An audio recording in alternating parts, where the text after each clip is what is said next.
ఈ కాలంలో ఎలా ఉందో తెలుసా? ఒకప్పుడు వాక్యం కోసం ఎంత దూరాలని వెళ్ళి, బ్రదర్ వాక్యం వాక్యం వాక్యం, నాకు ఆ మర్మం కావాలి, ఈ మర్మం కావాలి, నాకు ఆ విషయం తెలుసుకోవాలని ఉంది, ఈ విషయం తెలుసుకోవాలని ఉంది, ఆరాటం ఉంది. ఈ కాలం ఎలాగైపోయింది తెలుసా?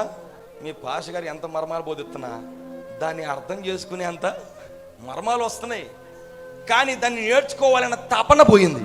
కానీ నిత్య జీవనంలో వచ్చిన నీకు మాత్రం ఆ తపన పోదు. నువ్వు ఎక్కడి నుంచి వచ్చావు? అక్కడి నుంచి వచ్చావు, దేవుని జ్ఞానంలో నుంచి వచ్చావు. ఇప్పుడు నీకేం కావాలి? భూమి మీదకి వచ్చినప్పుడు ఆ దేవుని యొక్క జ్ఞానం కావాలి, నీకు ఆ ప్రత్యక్షత కావాలి. ఈ రోజు సంఘానికి అదే మిస్ అయింది. ఒకప్పుడున్న ఉత్సాహం ఇప్పుడు లేదు, వాక్యం నేర్చుకోవాలని ఉత్సాహం.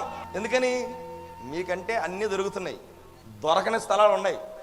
వాళ్ళు కరువు పట్టున్నారు, కానీ దొరికే స్థలంలో కరువులా కనపట్ల వాళ్ళకి. దాని మీద ఆసక్తి కోల్పోతున్న కాలంలో ఉంది. నిజం, సంఘాల్లో మొట్టమొదటి ఉన్న ఆసక్తి ఇప్పుడు ఉండట్లా వాక్యం మీద.